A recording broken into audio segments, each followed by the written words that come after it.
بسم اللہ الرحمن الرحیم۔ 7 آسمانوں سے بھی بڑا اسم اعظم عالم نشر اللہ کا صدرہ کا 70 بار اس طرح پڑھ لیں کہ پھر معجزات اپنی آنکھوں سے دیکھ لینا۔ جس چیز کو دیکھو گے تمہاری ہو جائے گی۔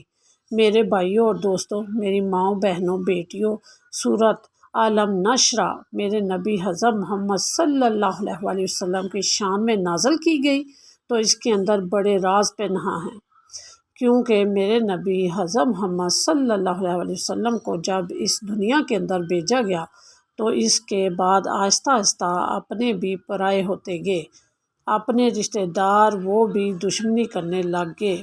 ابھی تو میرے نبی حضرت محمد صلی اللہ علیہ وسلم کی 4 سال عمر ہوئی تھی، اتنے دکھ آ گئے کہ انسان تصور بھی نہیں کر سکتا۔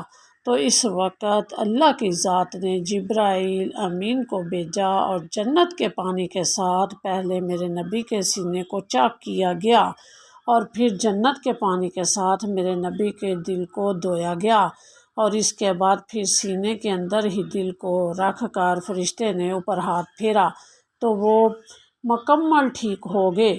تو میرے بھائیوں اور دوستوں، میرے نبی حضرت محمد صلی اللہ علیہ وسلم پر تھوڑا سا بوجھ ہلکا ہوا اور ان کے اندر علم اور حکمت بھی رکھ دیا گیا۔ تو پھر آہستہ آہستہ میرے نبی حضرت محمد صلی اللہ علیہ وسلم اللہ کے حکم کے مطابق اللہ کی وحدانیت، اللہ کی توحید بیان کرتے رہے۔ کچھ لوگ تو ماننے لگ گئے لیکن اکثریت دشمن ہی رہی۔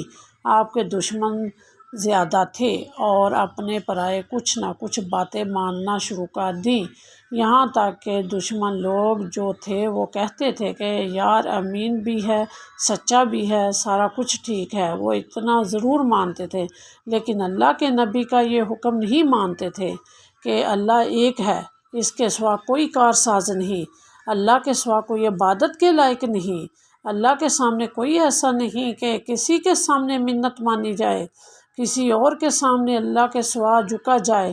تو جب یہ باتیں میرے نبی فرماتے تھے تو وہ کہتے تھے کہ ہمارے باپ دادا کا مذہب چھڑانے آ گئے ہو، ہمارے باپ دادا یہی کرتے آئے ہیں، اب تم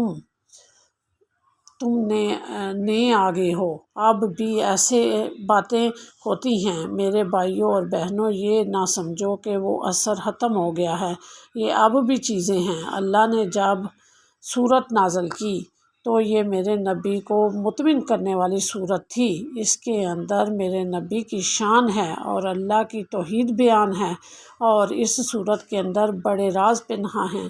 میرے بھائیوں اور بہنوں، اس کا وظیفہ لے کر آپ کے سامنے حاضر ہوئی ہوں۔ یہ تو آپ کو شان نزول تھوڑا سا بتا رہی ہوں، تو میں یہ بھی بتا دوں کہ میرے نبی حضرت محمد مصطفیٰ صلی اللہ علیہ وسلم کی جب معراج شریف پر تیاری ہوئی تو معراج شریف پر لے کر گئے۔ جب میرے نبی حضرت محمد مصطفیٰ صلی اللہ علیہ وسلم کو آسمانوں پر لے کر گئے تو معراج شریف کے دوران اللہ کے قریب پہنچے، اس وقت بھی فرشتے نے سینے کو چیر کر آپ کا دل مبارک باہر نکال کر آب زمزم کے ساتھ، ایک روایت کے مطابق ہے، اور ایک جنت کے پانی سے ان کے دل کو غسل کر دھویا گیا۔ اس میں سے وہ جو الجھنیں تھیں، پریشانیاں تھیں، لوگوں کی باتیں تھیں اور اتنا دل گھبرایا ہوا تھا، اس دھونے سے اس کو صاف کیا گیا، اور اس کے بعد علم اور حکمت اور نبوت ان کے دل کے اندر رکھ دی، اللہ کی جانب سے میرے نبی کے دل میں رکھ دی۔ تو پھر ایسے ہی فرشتے نے ہاتھ پھیرا تو پتہ بھی نہیں چلتا تھا کہ وہ سینہ چیرا گیا ہے۔ پھر جب دنیا کے اندر آئے تو اللہ رب العزت نے ان کو سب کچھ دیا ہوا تھا، تو وہ سب کچھ صحابہ کرام کو ٹرانسفر ہوا۔ پھر صحابہ کرام کے بعد تابعین تھے، پھر آہستہ آہستہ اولیاء کرام کے پاس یہ چیزیں چلی گئی ہیں۔ یہ کوئی آسان چیزیں نہیں ہیں لینا، یہ محنت کرنی پڑتی ہے، رات کو جاگنا پڑتا ہے، باوضو رہنا پڑتا ہے، اللہ کے سامنے جھکنا پڑتا ہے، اپنے نبی حضرت مصطفیٰ صلی اللہ علیہ وسلم کا ادب دل میں رکھنا پڑتا ہے، تو تب یہ گڑ ملتے ہیں، یہ چیزیں ملتی ہیں۔ تو ہم تو بتاتے ہیں آپ کو بڑی آسانی کے ساتھ، اور آپ کو اگر صدقے دل کے ساتھ کامل یقین کے ساتھ اگر اس وظیفے کو کریں تو یقین جانیے آپ کی زندگی بدل جائے۔ لیکن یہ ہے کہ کامل ایمان کے ساتھ کرنا بڑی شرط ہے، ایک بہت اہم پہلو ہے، اور آج کا وظیفہ بھی اسی نوعیت کا ہے۔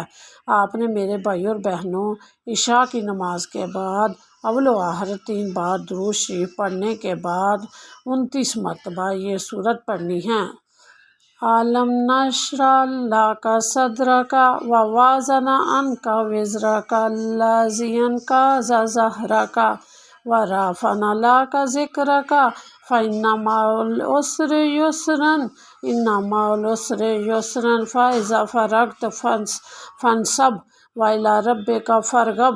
یہ شروع سے آخر تک پڑھنی ہے اور اس کا وظیفہ کرنا ہے جیسے میں نے آپ کو بتایا ہے، گنتی بھی بتا دی ہے، اور پھر اللہ کے سامنے ہاتھ اٹھا کر رو کر دعا مانگنی ہے۔ یہ ایسی صورت ہے خاص اللہ نے آسمانوں سے اپنے نبی کے لیے یہ بھیجی ہے، ان کے دل کو سکون دینے کے لیے، ان کے دل کو تسلی دینے کے لیے، ان کے وجود کو آرام پہنچانے کے لیے، اور جس چیز کی طلب ہے وہ دینے کے لیے اپنے نبی کو۔ میرے بھائیوں اور بہنوں، اس کا وظیفہ کرنا آپ کا کام ہے۔ اللہ رب العزت آپ کے گھر سے، آپ کے دل سے، آپ کے وجود سے تمام معاملات پریشانی ختم کر دیں گے۔ پریشانی پیسے کی کمی کبھی نہیں ہو سکتی، پریشانی رشتوں کی بھی ہو سکتی ہے، پریشانی اور بھی ہو سکتی ہے، بیماری ہو سکتی ہے، بے شمار پریشانیاں ہو سکتی ہیں۔ جو بھی پریشانی ہے، جس چیز کی طلب ہے، حسرت ہے، اللہ رب العزت آپ کو فوری اس کا صلہ دیں گے، اور اس کو صدقہ جاریہ سمجھ کر اپنے دوستوں میں شیئر کرو۔ اللہ پاک ہم سب کا حامی و ناصر ہو، اور اس کے ساتھ تمام حضرات نماز کا بھی اہتمام کریں گے، کیونکہ نماز پڑھنا ہر مسلمان مرد اور عورت پر فرض ہے۔ اللہ تبارک و تعالی ہم سب کو 5 وقت کی نماز باجماعت ادا کرنے کی توفیق عطا فرمائے۔ ایک بار تمام حضرات نبی کریم صلی اللہ علیہ وسلم کی ذات اقدس پر درود پاک بھی پڑھیے۔ بسم اللہ الرحمن الرحیم۔ اللہم صلی علی محمد وعلی آل محمد کما صلیت علی ابراہیم وعلی آل ابراہیم انک حمید مجید۔ اللہم بارک علی محمد وعلی آل محمد کما بارکت علی ابراہیم وعلی آل ابراہیم انک حمید مجید۔ اللہ ہم سب کا حامی و ناصر ہو، آمین۔